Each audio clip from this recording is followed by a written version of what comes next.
Is Freeview channel 236. On Sky, we're channel 515. 626 on Virgin Media. Just remember, you might need to retune your TV to watch the channel. Yeah, and if you are doing that, find out more about retuning by going to gbnews.uk.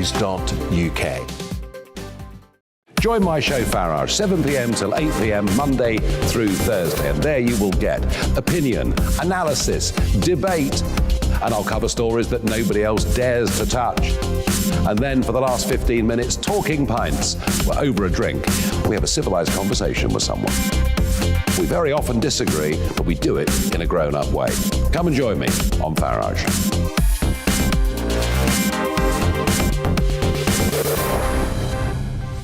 I'm Dan Wootton. Join me Monday to Thursday from 9 to 11 for the feistiest and most fun news debate on TV, where free speech reigns. I'll bring you a sharp take on the day's biggest stories, bombshell newsmaker interviews, and A-list guests. And I guarantee you, no spin, no bias, no censorship, and no reason to go to bed. That's Dan Wootton tonight, Monday to Thursdays from 9 on GB News. Hello there, I'm Eamon Holmes. And I'm Isabel Webster. And we hope you can join us for Breakfast with Eamon and Isabel. You make me laugh out loud, belly laugh. Is that important first thing in the morning? Yeah, absolutely. And there's me trying to be deadly serious. News is a serious business. Yeah, I have to rein you in sometimes. Well, it doesn't stop us laughing at it. It doesn't stop us having an opinion on what's going on. Yeah. And it certainly will not stop us reflecting what you think. Weekdays from 6 to 9:30 on GB News.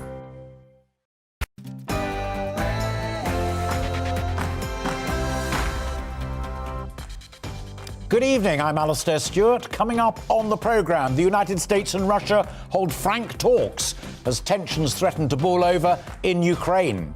Here, Downing Street says it's not investigating allegations that MPs calling for Boris Johnson's resignation have been blackmailed by government whips. And we pay tribute to Meatloaf, who died today at the age of 74. All of that and lots more coming up, but first let's give you a full news update. Here's Polly Middlehurst.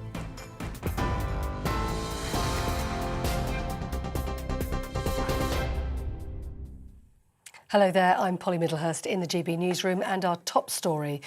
Downing Street has warned Russia they will be punished with a package of sweeping measures if troops enter Ukraine. That comes after the US and Russia held frank talks in Geneva today to try to ease tensions. Russia's Foreign Secretary Sergei Lavrov insisted his country had never threatened the Ukrainian people and had no plans to invade the country. The US Secretary of State, Antony Blinken, however, said it's now up to Russia to decide whether diplomacy or conflict prevails. So that's the choice that Russia faces now. It can choose the path of diplomacy that can lead to peace and security, or the path that will lead only to conflict, severe consequences, and international condemnation. Antony Blinken. Well, earlier on, the Foreign Secretary, Liz Truss, called on Russia to desist and step back from Ukraine. She was speaking in Australia when she said an invasion could lead to a terrible quagmire and loss of life. That's why we urge President Putin to desist and step back from Ukraine before he makes a massive strategic mistake. In other news today, the Business Secretary has told GB News claims of blackmail by Conservative whips over the distribution of public funds are ridiculous. Kwasi Kwarteng's comments follow reports that rebels are threatening to publish secret text messages and recordings from the Prime Minister's supporters. Any idea that the Whip's office have this in their gift, I think should be challenged immediately. And clearly, if these allegations are true, that's a very, very serious allegation, and I'd want to see them properly investigated. Kwasi Kwarteng. A 26-year-old man who is obsessed with the devil is facing life in prison for killing one woman and attacking two others in the space of 4 hours. Brian Sengendo killed a 44-year-old woman in North London last August. Earlier the same night, he targeted 2 other women. He's been found guilty of 7 charges, including murder, attempted murder, rape and kidnap. The judge praised police for catching a potential serial killer. He'll be sentenced in March. A suspected drug trafficker has been arrested in Spain just days after he was named as one of the UK's most wanted. 30-year-old Joshua Hendry was caught in Marbella after an off-duty police officer recognised him from the publicity. He's alleged to have trafficked heroin and cocaine from Liverpool to Grimsby. Cher, Brian May and Bonnie Tyler are among some of the showbiz world stars paying tribute tonight to the rock singer Meat Loaf, who died at the age of 74.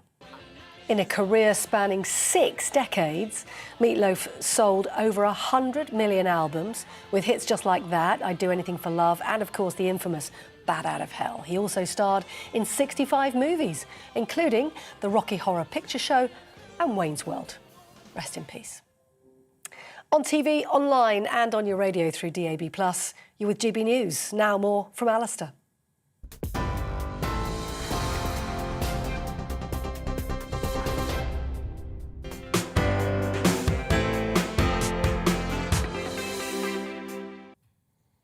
Polly, thanks very much indeed. Now, here's a question.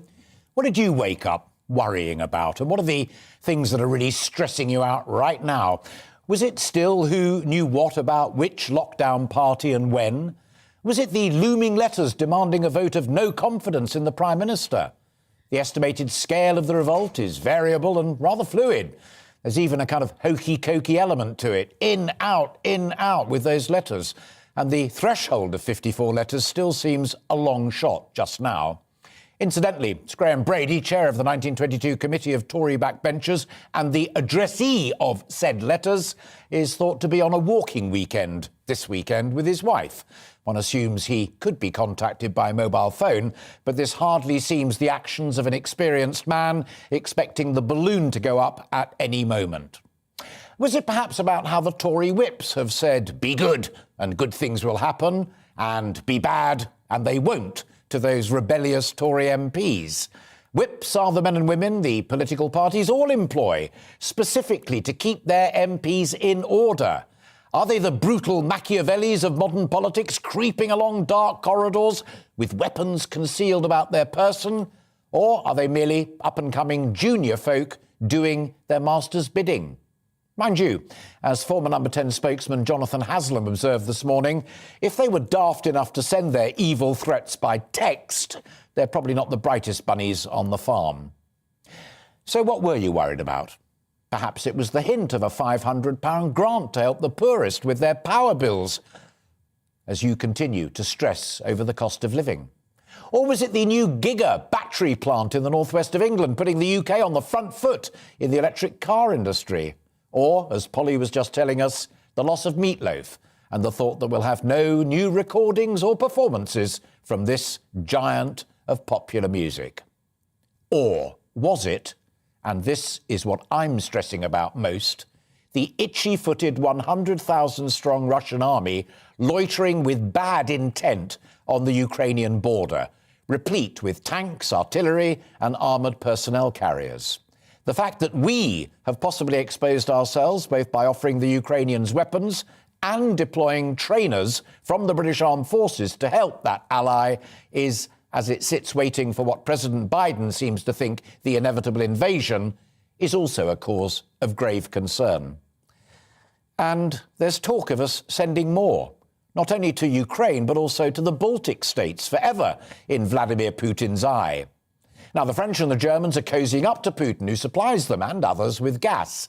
They know which side their bread is buttered on, whatever the cost to others might be. And then there, of course, is President Biden himself, as his erudite Secretary of State Antony Blinken plays a cautious threat and counter-threat game of shuttle diplomacy. His commander-in-chief rambles through press conferences and interviews, forgetting his lines or admitting to all intents and purposes Mr. Blinken's Ukrainian-Russian peace process is already doomed to failure. Let me be clear. The moral and political authority of Prime Minister Boris Johnson is on the line. Sue Gray will publish the dossier of evidence early next week, and then, whatever she says, another complex chapter will unfold in this crisis. But as the Ukrainian-Russian crisis simmers towards boiling point, it is Mr. Johnson's authority to lead our response to that matters most. So, a grasp of that threat may may be just a little more important right now than what the whips did or didn't say and to whom. We will look at much of that tonight also. Johnson's position, the cost of living and the loss of meatloaf. But let me display my priorities and start with Ukraine and Russia.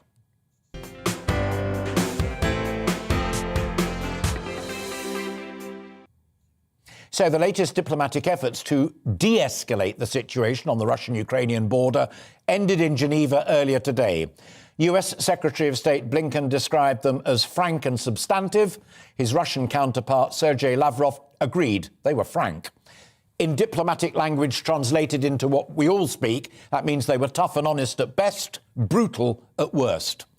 The Russian hoped to have a reasonable dialogue and that emotions will decrease. Mr. Blinken warned of a united, swift and severe response if Russia invaded. A substantial Russian army is now dotted along the Russian-Ukrainian border, and a large Russian force also moved into Belarus a few days ago. Russia's mighty Black Sea Fleet is also on alert and on manoeuvres.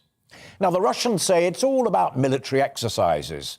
The Americans simply don't believe them, nor do the Ukrainians. Add to that President Biden seeming to accept a minor incursion may occur, even that the Americans could live with, and you have tension, threats and confusion. And that, in my view, is a pretty lethal mix. So I'm delighted to be joined now from the front line, from Kiev, by Alex Scherber, who is 26 years a Ukrainian diplomat, including a spell as ambassador to Austria, and he is the author of Undiplomatic Thoughts. Very good of you to join us tonight, sir. Any optimism from what you hear of those talks between Blinken and Lavrov that ended earlier today? Thank you for having me. I should say it's the most extraordinary and unusual time for my country right now. There is this, we are in the spotlight. Everybody's saying that the war is a decided thing. Quite frankly, in Ukraine, the feeling is, the sense in the air is we know that we are in danger. There is tension. But there is also this calm. Everybody is quoting the British, keep calm and carry on. In general, there is this great thankfulness towards the United Kingdom for being the most honest and effective partner of Ukraine in this existential crisis. What about today's events in Geneva? Actually, we see that our American friends are trying to avert the most terrible scenario, but from the optics of it, of course, Russians are trying to squeeze as much as possible of humiliation for the West out of this situation. I hope that it won't be just in vain. All of this seems to me to hinge on Ukraine's desire to be a part of NATO, and I covered the fall of the Berlin Wall back in 1989 and part of the Velvet Revolution, where the East European, the former parts of the Soviet Empire, economically wanted to leave Comecon and get into the EU, and militarily wanted to get out of the Warsaw Pact and into NATO. Russia simply can't let that happen, can it? Well, the biggest motor of the idea of Ukraine's membership in the NATO is Vladimir Putin himself. In 2014, before he invaded Ukraine, the support of this idea was at 15%. Now it's about 55%. So I don't think it's about preventing Ukraine's membership in the NATO, quite frankly, because Putin knows and Russians know that actually EU membership is a matter of willingness and readiness, and NATO membership is a matter of courage. We have the courage. I don't see this courage in the West right now, and probably as things develop right now, there won't be any courage for that for a while after a scare like that. But for Putin, it's not just about that, and it's not just enough to have that effectively off the table. He wants to humiliate the West. He wants to have his payback, not for the NATO extension. He wants to have a payback for the fall of the Berlin Wall and for Soviet Union ceasing to exist. That's my take of it. Yeah, well, that's mine as well, funnily enough, and I'm delighted to be in agreement with someone of your stature. You've also written, and I quote this, you're familiar with it because you wrote it, but for folk at home, here's the quote: "All the friendly gestures aimed at assuaging the hostility will only persuade Russia that Putin was right in pegging the West as weak and corruptible." You were nice about the United Kingdom, and we just heard Liz Truss speaking, but in reality, in your view, is Putin playing the West? Because we're confused at home here about our leadership. France is getting confused about its election. Germany's got a new leader. Putin's playing a blinder. Absolutely. Putin is playing the West. He outlived them all, and he plans to do so indefinitely. As it seems, quite frankly, for the reason why Moscow is behaving this way, it's not because some national pride was hurt by the Soviet Union falling down or by NATO extension, just for the simple reason that the crisis and the conflict mode is the mode in which the Kremlin functions best. It's the mode in which the world makes the most sense for them. Final question. What is your greatest fear tonight? Is it that the Russians will invade, or is it that President Biden, via Secretary Blinken, will basically agree that you won't get to join NATO and therefore buy peace? I know that my country, no matter what happens, my country will fight tooth and nail. We will resist like hell. And this is what makes me so proud at this moment of my people. My fear is that the West, after this kind of situation, will just lose its belief in itself, in belief in the cause that it was fighting for. Like Senator John McCain said, America is not a place, it's the cause worth fighting for. Democracy is the cause worth fighting for. And people in the West keep forgetting about this. I fear the war. I hope it won't happen. But I also fear that the whole world just gets off the rails after this situation. Former Ambassador Alex Scherber, thank you very much indeed for joining us from Kiev tonight, and we wish you well and hope for a peaceful and positive outcome. Thank you for your time, sir. Thank you.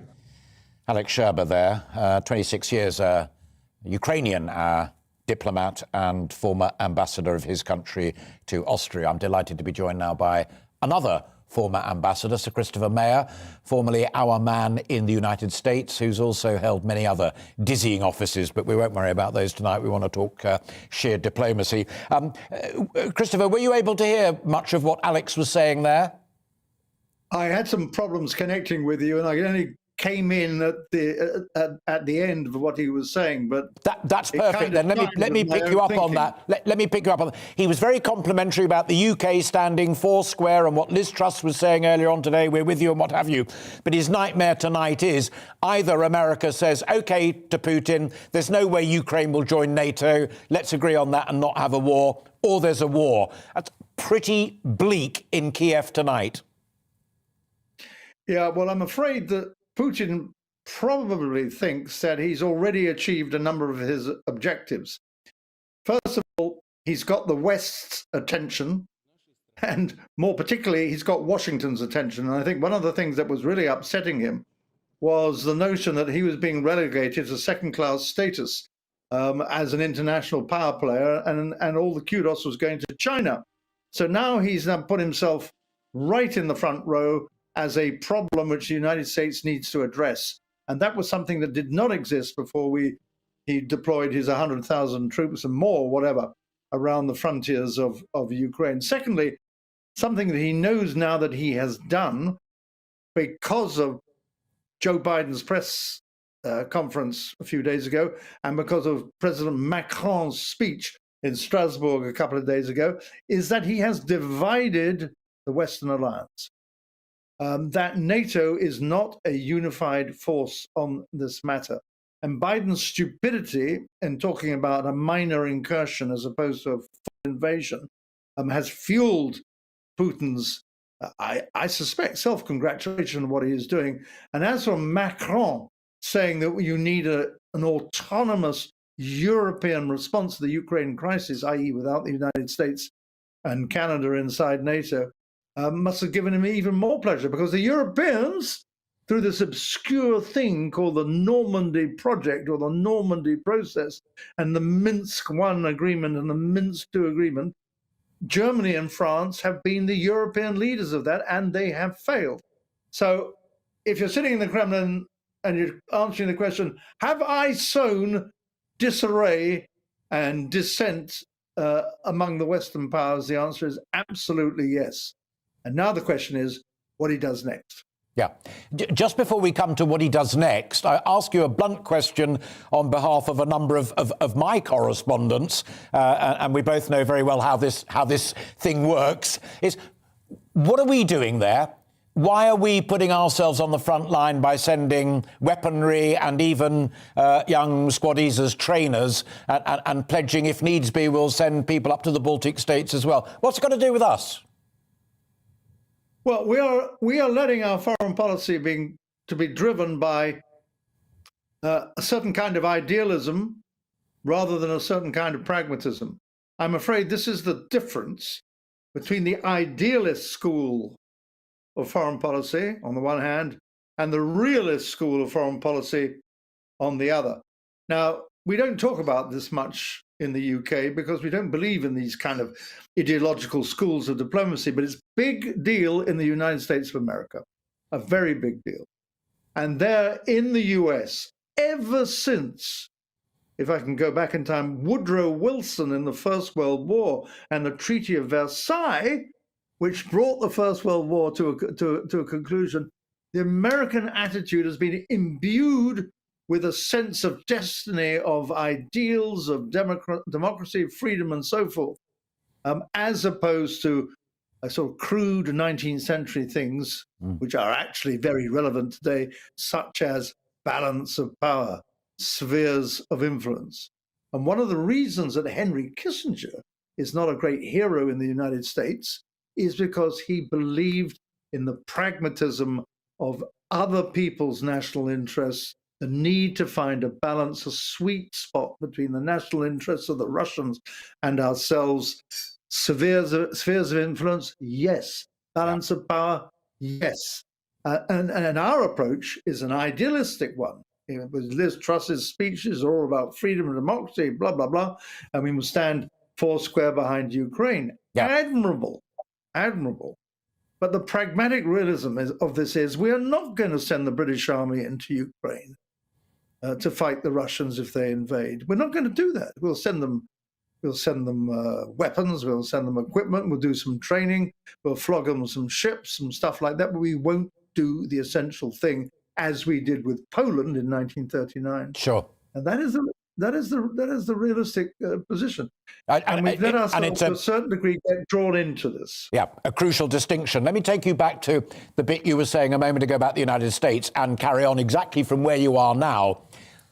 Is there a problem that Biden is adopting that Kissinger-like stance that you just described so eloquently, but Blinken's playing the other game? Blinken's all huff and tough, and we won't allow this, we won't accept that. And his boss back in Washington...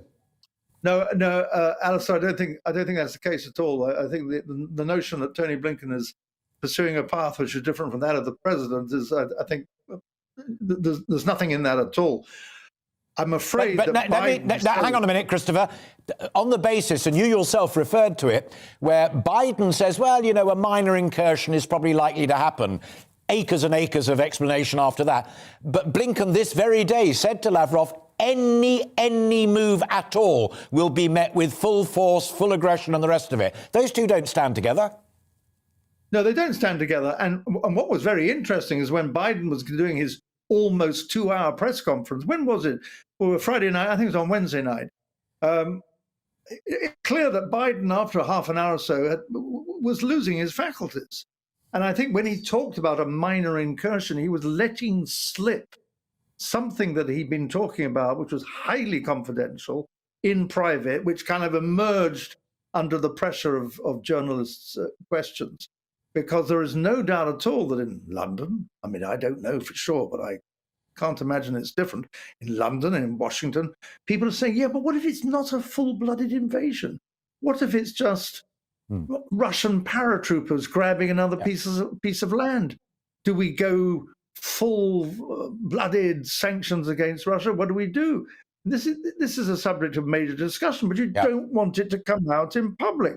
And that's what Biden did. And somebody in The Spectator, I think it was today, said this showed that Biden is not up to the job of being president of the United States. So when Blinken goes into continental Europe and sees Lavrov in Geneva, and he's been in Berlin, seen the British representative, the German and the French, he says, for God's sake, let's get this ship back, get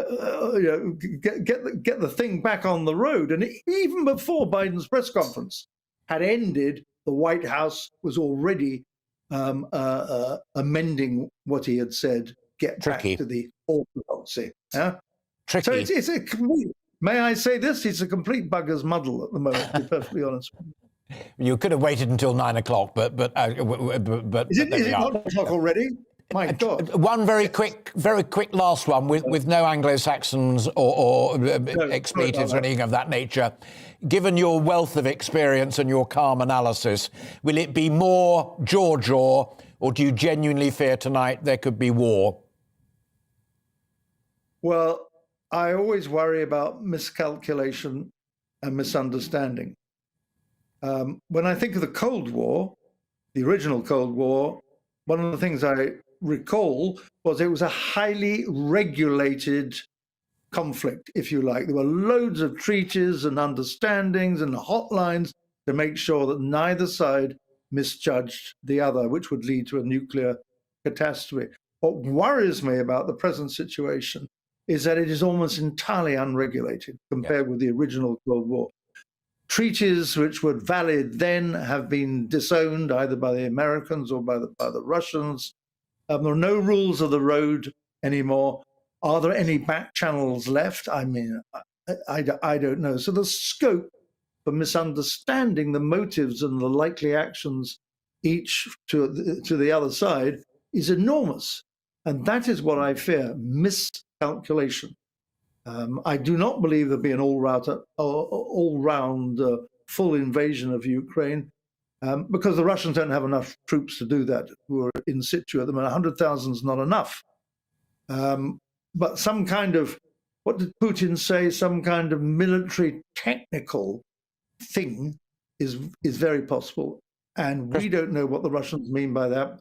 No. And it's worrying because there's too much uncertainty and misunderstanding in the picture. Christopher, good to talk to you always. Best to both of you. Thank you very much for breaking into your evening to talk to me. Thank you.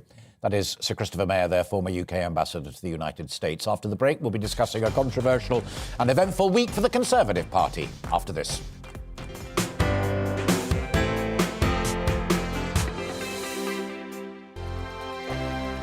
Hello there, I'm Eamon. And I'm Isabel. And you're watching the GB News digital stream across the United Kingdom. And around the world. If you're here in the UK, you can also watch us on your TV screen. GB News is Freeview channel 236. On Sky, we're channel 515. 626 on Virgin Media. Just remember, you might need to retune your TV to watch the channel. Yeah, and if you are doing that, find out more about retuning by going to gbnews.uk. Join my show Farage, 7 p.m. till 8 p.m. Monday through Thursday. And there you will get opinion, analysis, debate, and I'll cover stories that nobody else dares to touch. And then for the last 15 minutes, talking pints. We're over a drink. We have a civilized conversation with someone. We very often disagree, but we do it in a grown-up way. Come and join me on Farage.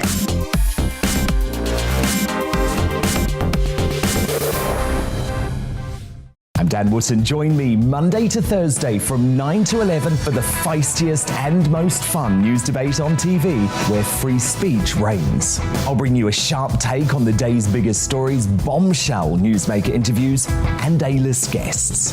And I guarantee you, no spin, no bias, no censorship, and no reason to go to bed. That's Dan Wootton Tonight, Monday to Thursdays from 9 on GB News. Hello there, I'm Eamon Holmes. And I'm Isabel Webster. And we hope you can join us for Breakfast with Eamon. And Isabel. You make me laugh out loud, belly laugh. Is that important first thing in the morning? Yeah, absolutely. And there's me trying to be deadly serious.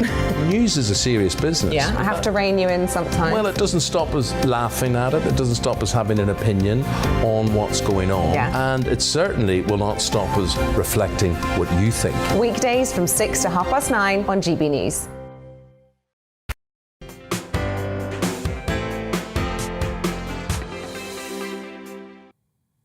Now, when I said we were taking a look at the latest on Partygate, some of you sighed. But bear with me. The papers are full of denials from anti-Johnson plotters, variously described as the pork pie faction and a bunch of school kids. Other plotters say the whips have broken every decent rule in the book by threatening them and their constituencies in a way that some say verges on blackmail. As other MPs say the Met Police should be involved, a cabinet minister, no less, takes to the airwaves to deny it all. Meanwhile, the Telegraph publishes a piece saying Johnson should be given one last chance, but doubts he'll get it. And the Times says unless the Tories pull themselves together, not only will Johnson be gone, but the party itself will face electoral disaster. All of that as the Labour leader and his front bench celebrate the arrival of Tory defector Christian Wakeford. The party in Bury South are far from happy, and the Labour left generally are furious. So I think there's plenty of interest and merit to talk about. So to get that underway, I'm delighted to be joined by Trevor Kavanagh, political columnist with the Sun newspaper. Trevor, let's start with the Tory plotters. The Tory leadership and their friends have been absolutely savage towards the young rebels. In a funny way, that's quite a compliment, isn't it? Well, it is. But I think that, oddly enough, their claims of blackmail, I mean, poor little pets, they try to bring down the Prime Minister and then complain when the whips do their job and say that you better be very careful what you do. But look, I think that oddly enough, they have sowed so much confusion within the ranks of the government party that it's given the slippery pig another chance to slip away unscathed. I'm not suggesting that he'll simply do that, but confusion is his strongest suit. Do you go along then with Fraser Nelson's analysis in the Telegraph? I mean, particularly given that the magazine that he edits, The Spectator, has been pretty savage towards Boris Johnson, that he's saying he may have just found the means to get himself one more chance.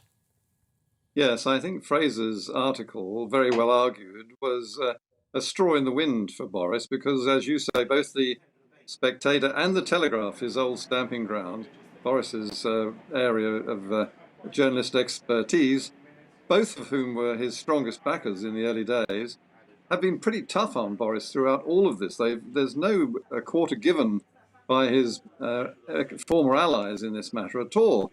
They've been prepared to publish all the stuff that is causing harm, even though they should do, because this is news and they are newspapers. But it's not doing him any good.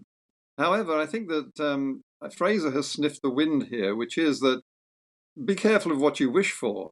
Who's going to take over? Is it going to be Rishi, who's not really 100% wanted by everyone in the party, is still not fully tested, even though he has been Chancellor of the Exchequer, which is a very heavyweight political role. They certainly don't want, by and large at any rate, Liz Truss in that job. So there's a third thread to this too, which is emerging, and emerged in fact quite dramatically yesterday, when Lord Heseltine, Michael Heseltine, the former Deputy Prime Minister, made it abundantly clear in terms that they were seizing upon this leadership crisis to try and oust Boris and reverse Brexit. Now, this was always going to be a big problem for a party if and when Boris was deposed. They would fall back into that civil war, basically.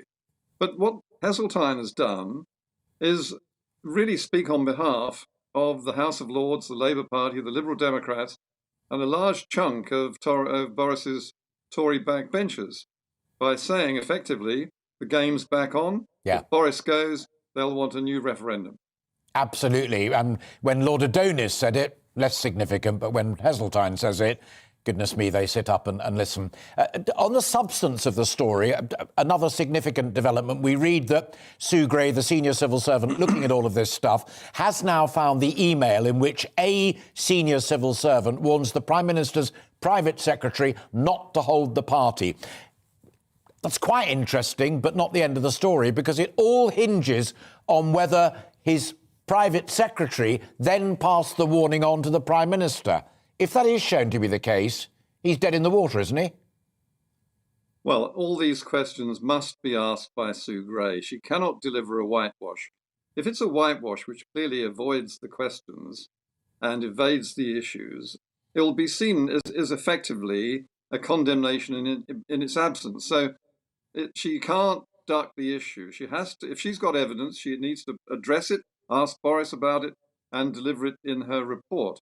So yes, he's in extreme danger if indeed if there is evidence that he misled MPs, effectively lying to MPs, which is a resignation issue. Final point, and it's the Labour Party, again, playing a blinder from a Tory perspective. They get a defection only to find that the left of the party can't stand the sight of the man, and his constituency Labour Party in Bury South always had their doubts about him and have published all sorts of nasty stuff about him. Not Keir Starmer's finest day. No, and I think that, to be honest, defectors are never welcomed even by the party they defect to. They're not seen as true, in this case, red. They are seen as people who cannot be trusted. And of course, he is on record making extremely savage remarks about people like Angela Rayner and the Labour Party policies. And so, look, this man has committed suicide politically. He is finished. He may think that he's got away with it, but they're not going to, I don't think they're going to accept it in Bury. It may even be enough for them to vote Tory again next time round. So that would really be a fascinating result, wouldn't it? Well, what a wonderful world we occupy. Trevor Kavanagh, always a pleasure to talk to you. Thanks for sharing part of your evening with us here on GB News and Radio. Thank you, sir. Trevor Kavanagh there from The Sun. Joining me now, I'm delighted to say, is Jerry Hayes. Jerry is a former Conservative Member of Parliament and is now a practising barrister. So with the second hat on, who would you rather be defending, the Tory rebels or the Prime Minister? Well, I'd prefer to defend Boris Johnson because I'd lose, but I'd lose gloriously.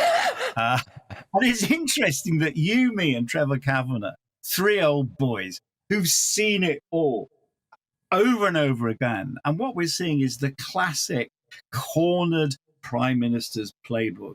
He knows he's on the way out. So what do? You get all your allies coming, say, yeah, don't worry. He can't possibly lose. We need him. He's done this, he's done that. We had it with Margaret Thatcher, do you remember?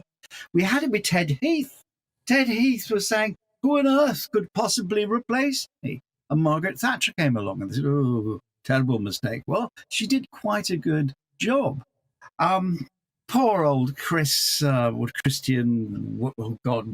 Wakeford, he's in trouble. I think he made a wrong decision. He should have waited. But the big question is, how long can Boris survive? He will hang on. This is it. He's the original Klingon, isn't he? He's going to hang on as long as he can.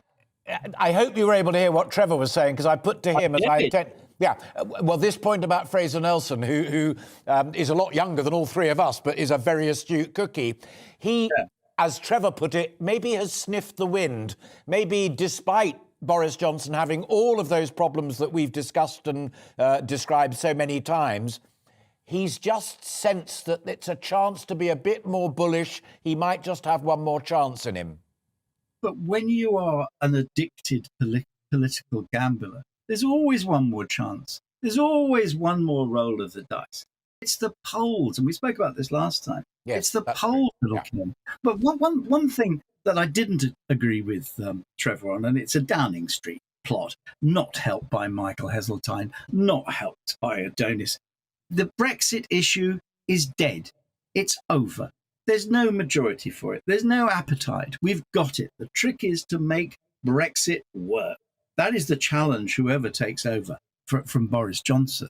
And there's if I was journalisting properly, I would write in my column, I'd say, and as some MPs are saying, on a remark I'm just about to make up, let's get Boris done. And I think that's what's happening now. They'll leave it to Sue Gray. There could be trickery here, actually, on Sue Gray, because on the one hand, Number 10 was spinning that, it's going to be quite good. And now they're spinning, it could be really, really bad. We all used to do that for budgets.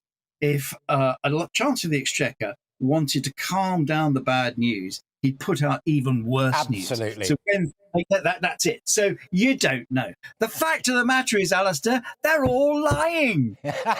As a reader of the runes, there are few better than you. But let me finish on and it's a very serious point, and again, it's to refer back to your legalistic brilliance. And that is, one thing I find intriguing is that the enemies of the Prime Minister, not least in the media, trumpet blowing about the fact that Sue Gray has found this email in which a senior unnamed civil servant tells the Prime Minister's private secretary, this party you're organising, very, very dodgy. There's no evidence yet that the private secretary then picked up the phone to the Prime Minister and said, my party has to be cancelled and you mustn't come to it. Is that a step too far?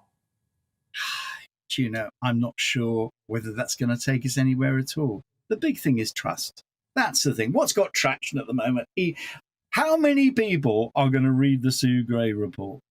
Only people like you, me, and we're going to do our various analysis of it. What people are fed up with and actually outraged about is it's one rule for them and it's another rule for us. That's really what the traction is. It's trust.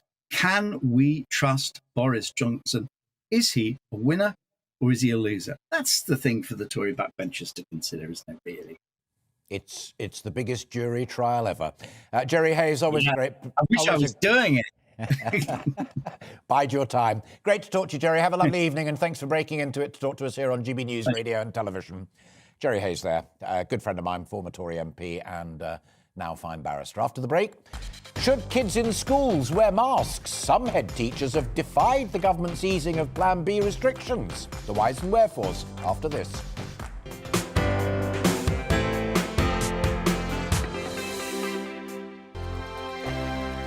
Hello there, I'm Eamon. And I'm Isabel. And you're watching the GB News digital stream across the United Kingdom. And around the world. If you're here in the UK, you can also watch us on your TV screen. GB News is Freeview channel 236. On Sky, we're channel 515. 626 on Virgin Media. Just remember, you might need to retune your TV to watch the channel. Yeah, and if you are doing that, find out more about retuning by going to gbnews.uk.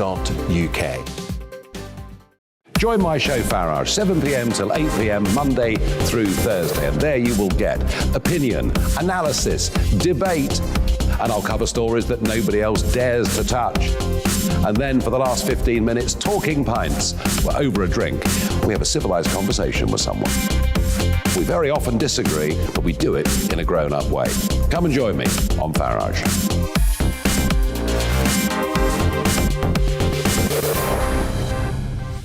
I'm Dan Wootton. Join me Monday to Thursday from 9 to 11 for the feistiest and most fun news debate on TV, where free speech reigns. I'll bring you a sharp take on the day's biggest stories, bombshell newsmaker interviews, and A-list guests. And I guarantee you, no spin, no bias, no censorship, and no reason to go to bed. That's Dan Wootton tonight, Monday to Thursdays from 9 on GB News. Hello there, I'm Eamon Holmes. And I'm Isabel Webster. And we hope you can join us for Breakfast with Eamon. And Isabel. You make me laugh out loud, belly laugh. Is that important first thing in the morning? Yeah, absolutely. And there's me trying to be deadly serious. News is a serious business. Yeah, I have to rein you in sometimes. Well, it doesn't stop us laughing at it. It doesn't stop us having an opinion on what's going on. Yeah. And it certainly will not stop us reflecting what you think. Weekdays from 6 to 9:30 on GB News.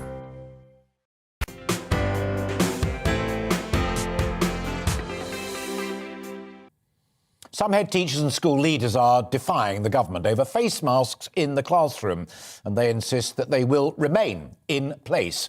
More than 100 schools have already written to parents to say that children must continue wearing masks in lessons, despite the fact that Boris Johnson and his Education Secretary have announced that the measure is no longer necessary from yesterday. Well, here with me to talk about it are the two sides of the argument.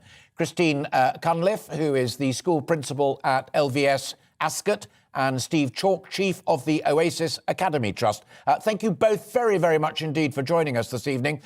Christine, first of all, let me start with you. You're in favour of masks being taken off on the basis of what medical guidance, or is it purely a political gesture with which you agree? It's not politics at all. I think it's about the individual school. We've spoken about this before. Schools are going to have different circumstances. They're going to have different rates of infection. And I think it's up to head teachers to make that decision. I'm for taking them off if it's the right thing to do. And at the moment, I think it's the right thing to do. Put it this way, we've got a problem with infections today. That's not because we weren't wearing masks, because we were. But we've got an infection problem now and we're going to have to deal with it. Steve, why do you disagree? Well, what we've done is continue to issue free face masks for all our schools. And we've been continued to encourage both our staff and our students to wear them. Of course, it's a matter of personal choice now, which makes it tougher. The reason we continue down this path is because we think we need to do everything we can to keep schools open. We know that wearing a mask is horrid. The sooner we don't wear them, the better. But we're fearful that schools will shut. We're worried about our staff. And we know that staff feel in an incredibly difficult position. Some of our staff, they're living with people they think are vulnerable to COVID. Some of them are living with people who haven't been vaccinated. And yet they feel guilty if they don't come into work. So we've got to do everything we can do to protect our staff. And that means asking our children and encouraging our children to wear those masks, even though as soon as possible we'll try to remove them. Gotcha. And go back to Christine, because Christine would appear to be persuaded of that. So, Christine, tell Steve what measures you've put in place so that the kids don't have to wear masks, but you still feel that your pupils and your staff are safe. I think it's a case of just reiterating about keeping ourselves safe, keeping the distance where we can, washing our hands. If children want to wear masks, it's their personal choice. We're not enforcing it at the moment. I'm not saying things won't change. I was really surprised when this was announced in the week. It really did seem to be quite a spontaneous decision without possibly giving us a little bit more time to consider. Well, let me just say to both of you, and Steve, come in first, what really staggered me, and both I and my team were searching through the papers today, Nadeem Zahawi nowhere offers medical support for this decision. The only medical thing that's alluded to, which both of you have alluded to this evening, is that if there's another outbreak, then they'll come back in again. But there's no medical justification for shifting it now. Steve, does that surprise you? Yeah. It does surprise me. In fact, just a few hours before the announcement was made, I was talking to the senior public health officer in one of them. There you are. I'm coughing. It's not. You should be wearing a mask, Chalk. But I was talking to one of the senior public health officer in one of the cities where we have a large number of schools, and she said to me, this virus hasn't gone away. It's still with us. In the end, we're going to have to learn to live with it. But the numbers of those infected by Omicron are on the rise. That's why we think it was a bonkers decision and more to do with politics probably than public health. OK, final word to Christine. I know the way you run LVS, and you will have had the teams in to talk through them. Were there any members of your teaching staff or support staff that were hesitant, reluctant? I think you're always going to have people that are hesitant and reluctant. And I think throughout the pandemic, the responsibility has been put on us as head teachers. And it should remain with head teachers, what we decide to do that's best for our schools and in the circumstances we find ourselves in. So, and that's going to change on a daily basis, on a weekly basis. Yesterday I was almost gloating that we didn't have a COVID problem. Today we do, but that's not because we weren't wearing masks. Christine Cunniff from LVS and Steve Chalk there. You need a good link to us, Mr. Chalk, and get yourself well and come and see us again very, very soon. Seriously, thank you both very much indeed for that calm and considered appraisal of what for many parents will have been a very tricky decision. And I hope you agree that that helped very much indeed. Now, US singer and indeed actor Meat Loaf has died aged 74, his agent has confirmed. Born Marvin Lee Aday, and later legally known as Michael, the musician died on Thursday with his wife Deborah Gillespie by his side. No cause of death has yet been shared. Joining me now, I'm delighted to say, is Ellen Foley, the American singer and past collaborator with Meat Loaf. Ellen, great to have you with us, and thank you so much for finding time. You gained high-profile recognition singing a duet with Meat Loaf on the hit single Paradise by the Dashboard Light. But as a fellow artist, what was he like to work with? He was dynamic. He was emotional. He was exacting. He was funny. He was pretty nutty, but so was I. And so it all worked out beautifully.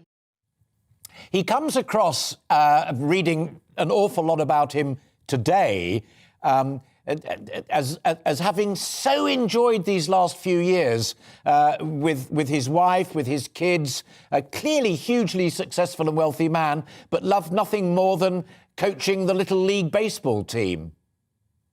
Baseball was always close to his heart. When after the record came out, after his success, he coached in New York, there's a Broadway league, and he had a team on the Broadway league, and he was very, very serious about it. I heard he brought in ringers, and now that he's gone, maybe I can divulge that.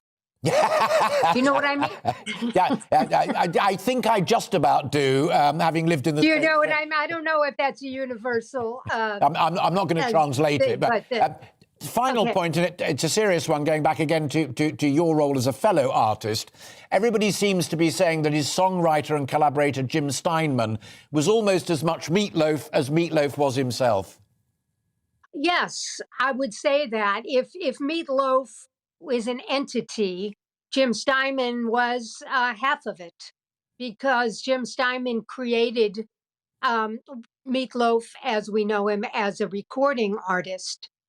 Those songs were Meat Loaf, and I don't think there's any separation, because the songs Meat is great. He's a fabulous singer. All of us were great, but the songs were the star, in my opinion. Ellen Foley and his collaborators, including you, thank you so much for your time this evening. Most grateful. My Ellen Foley, pleasure. who had the great honour and privilege, and as she said, pleasure of singing with the late, great Meat Loaf. Joining me now is a very dear friend of mine, music manager, consultant and broadcaster, Nick Stewart. Nick, your fingerprints are all over bands of the stature of U2 and the Eagles, so you know a bit about superstars. Where does Meat Loaf figure in that? Well, first of all, he created one of the great brands. And it's an interesting one, this. Bands create brands. You mentioned the Eagles, and we can talk about others like them, like Fleetwood Mac and the Rolling Stones and the Beatles and everything else. What Meat Loaf did was to create a musical brand. Bat Out of Hell was a trilogy of albums. Between them, they sold 65 million albums. The original Bat Out of Hell still sells 200,000 albums annually. And I must just quickly say, it's lovely to see Ellen Foley on your show tonight. Ellen Foley made a really great solo album called Night Out, and she sang with him, but her own album is worth seeking out, I would tell your viewers. It's an extremely good female rock album.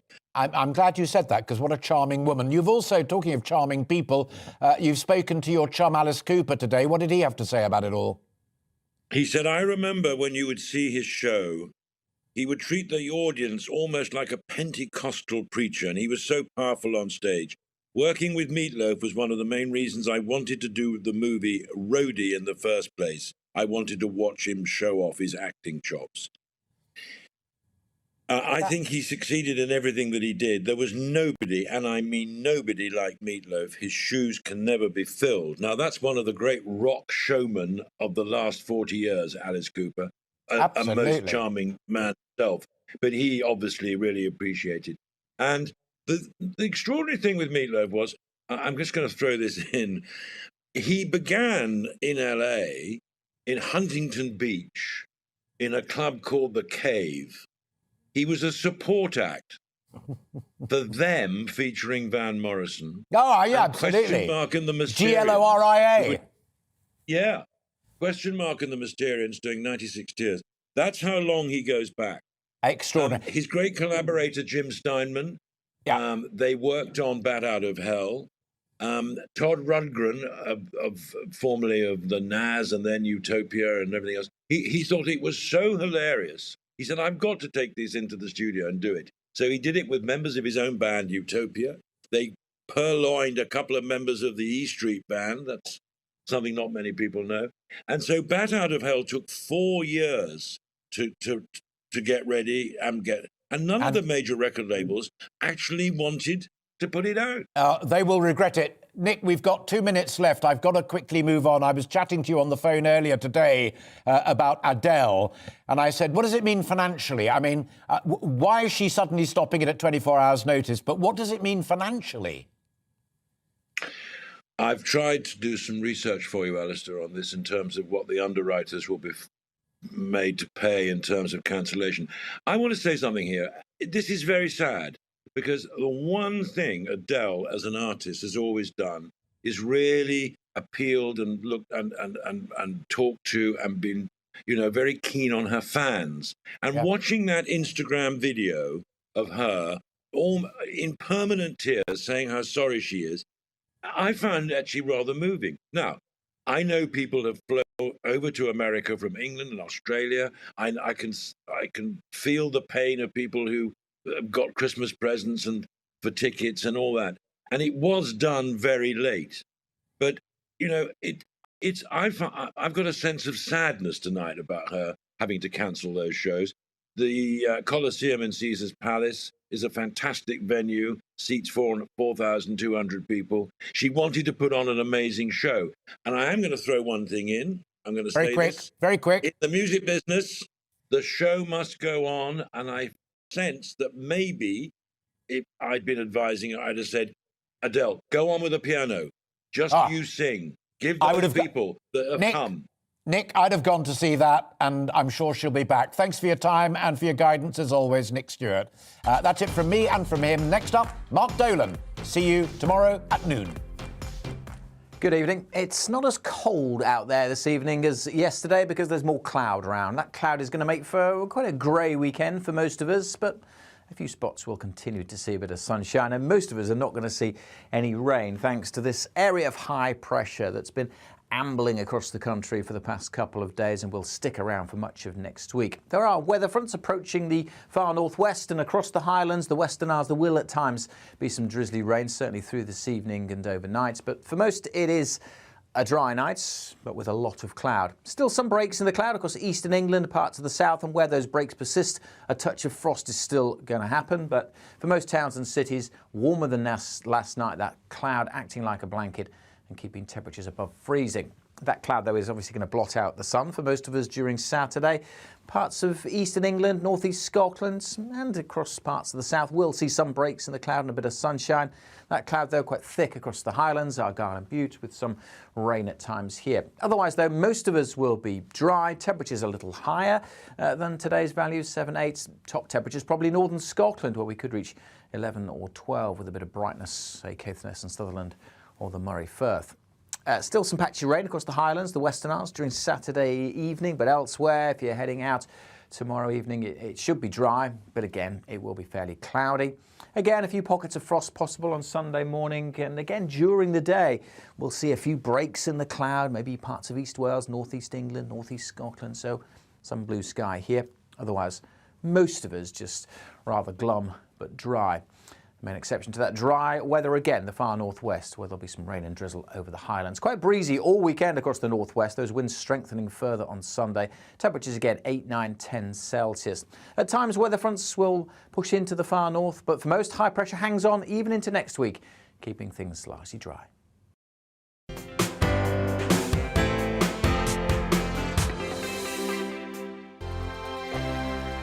Hello there, I'm Eamon. And I'm Isabel. And you're watching the GB News digital stream across the United Kingdom. And around the world. If you're here in the UK, you can also watch us on your TV screen. GB News is Freeview channel 236. On Sky, we're channel 515. 626 on Virgin Media. Just remember, you might need to retune your TV to watch the channel. Yeah, and if you are doing that, find out more about retuning by going to gbnews.uk. Join my show Farage, 7 p.m. till 8 p.m. Monday through Thursday, and there you will get opinion, analysis, debate, and I'll cover stories that nobody else dares to touch. And then for the last 15 minutes, talking pints. We're over a drink. We have a civilized conversation with someone. We very often disagree, but we do it in a grown-up way. Come and join me on Farage.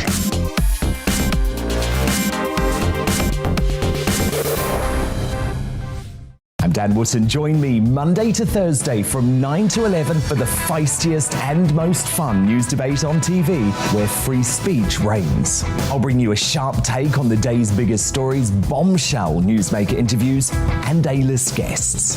And I guarantee you, no spin, no bias, no censorship, and no reason to go to bed. That's Dan Wootton tonight, Monday to Thursdays from 9 on GB News. Hello there, I'm Eamon Holmes. And I'm Isabel Webster. And we hope you can join us for Breakfast with Eamon and Isabel. You make me laugh out loud, belly laugh. Is that important first thing in the morning? Yeah, absolutely. And there's me trying to be deadly serious.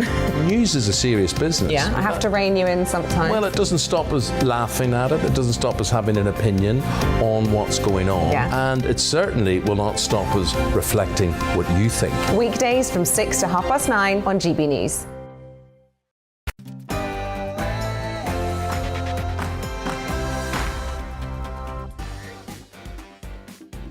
How's the makeup tonight? Not too orange, I hope. A busy show coming up. Olympic swimming legend and TV favourite Sharon Davies joins us for Mark Meets. She'll talk about winning medals in the pool, her TV career, COVID, and trans women participating in female sport, about which Sharon Davies has strong views. Another celebrity enters the spotlight in We Feel Your Pain. Who's it going to be tonight? And have lockdown skeptics been proved right? That's our big question.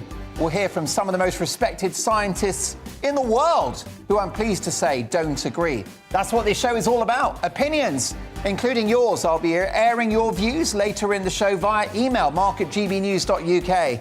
And my big opinion is on its way. There are many people who simply don't want this pandemic to end. I'll be calling them out in 5 minutes' time. Plus my all-star panel, but first the headlines.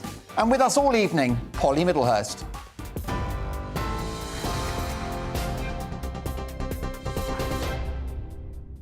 Thanks, Mark. Our top stories tonight. Downing Street has warned Russia will be punished with a package of sweeping measures if its troops enter Ukraine. It comes after the US and Russia held frank talks in Geneva today to try to ease tensions between the two sides. Russia's Foreign Secretary Sergei Lavrov insisted his country had never threatened the Ukrainian people and had no plans to invade either. The US Secretary of State Antony Blinken, however, said it's now up to Russia to decide whether diplomacy or conflict prevails. So that's the choice that Russia faces now. It can choose the path of diplomacy that can lead to peace and security, or the path that will lead only to conflict, severe consequences, and international condemnation. Antony Blinken speaking there. Well, earlier on, the Foreign Secretary Liz Truss called on Russia to desist and step back from